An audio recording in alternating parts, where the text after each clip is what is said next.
What if one decision could ignite the Middle East, crash the global economy, and threaten Israel's survival?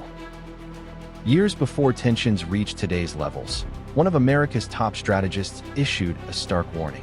Zbigniew Brzezinski, former National Security Advisor, explained why an attack on Iran wouldn't be a solution, but the beginning of something far worse. Hello friends, welcome back to another episode from History Talk and Common Sense.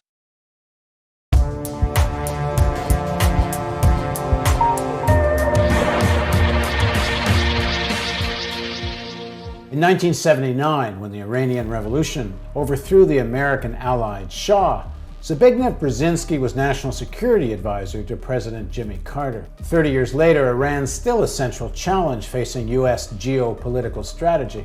In the third segment of my interview with Dr. Brzezinski, I asked him about Israel's threat to bomb Iranian nuclear facilities and the American strategy towards Iran. I started by asking Dr. Brzezinski about an interview he gave last September to the website The Daily Beast. In that interview, Dr. Brzezinski was asked, how aggressive can Obama be in insisting to the Israelis that a military strike might be in America's worst interest?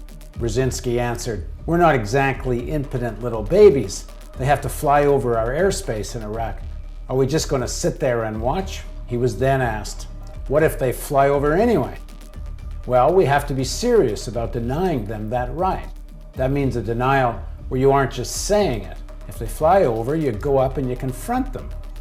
They have the choice of turning back or not.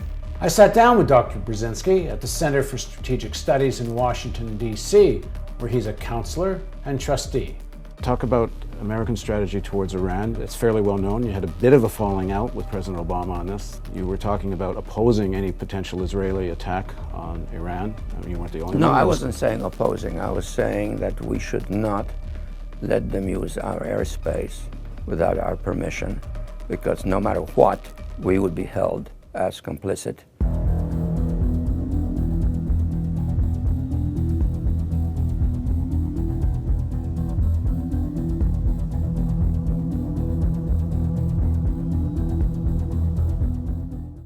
And we would be paying the price for it. So if our view is that this is not desirable, we should not allow airspace to be used. If we want it to be used, fine, but let's be clear about it.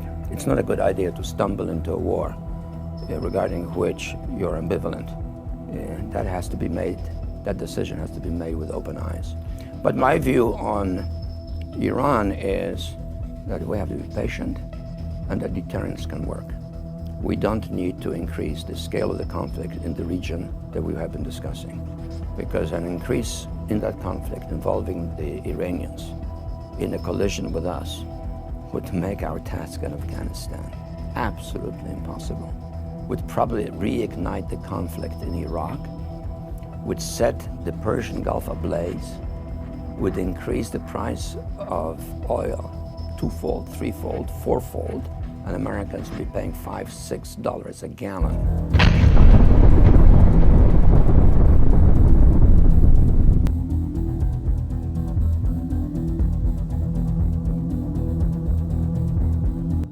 At the gas stations, Europe would become even more dependent on the Soviet Union for energy. So what is the benefit to us? The people advocating this more militaristic approach, I have to ask, do you think they mean it, or is this good cop, bad cop? I'm not a mind reader. It seems that the Pandora's box this would open boggles the mind. I would think any reasonable person would conclude that, and I think the United States is not in favor of a war. That's why we're doing what we can in Geneva. Is Israel serious in these threats? I have no idea. I have no idea. All I know is, as an analyst of international politics, that this will be a disaster. And frankly, I think it'll be a disaster for us more than for Israel. More than for Israel in the short run, and a fundamental disaster for Israel in the long run. Because if the consequence of that is that in the end we're forced out of the region, as we might be, because of almost sort of dynamic hatred that develops, and have no illusions about it, that conflict spreads, we're going to be alone. The Russians are not going to be with us. They're not suckers.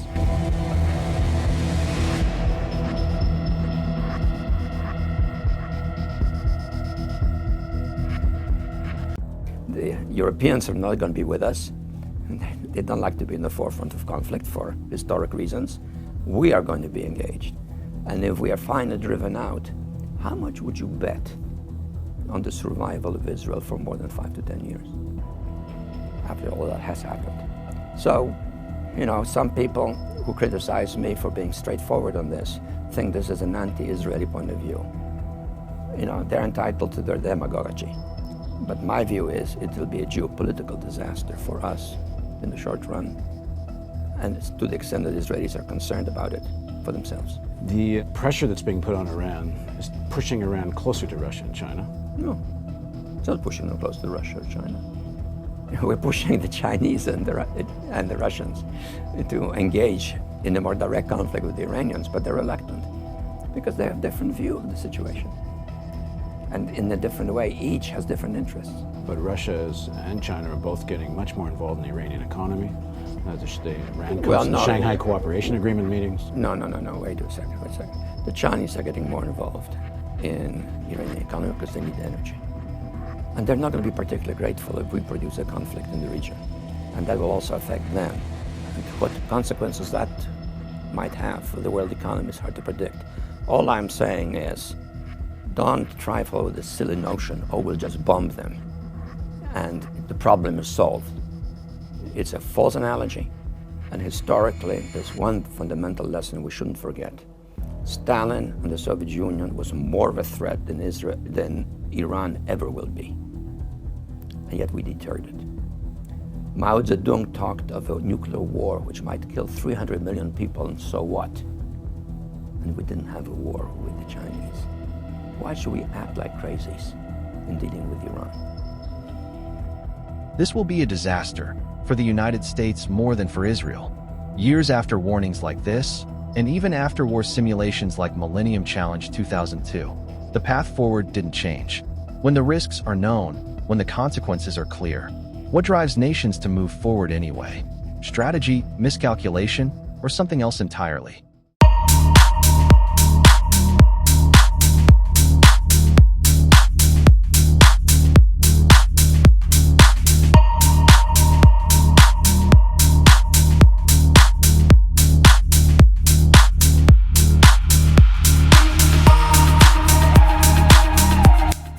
If this analysis helped you see the bigger picture, please like, share, and leave your thoughts below. That's the best way you can help this information reach more people. Let's decode the logic of power together.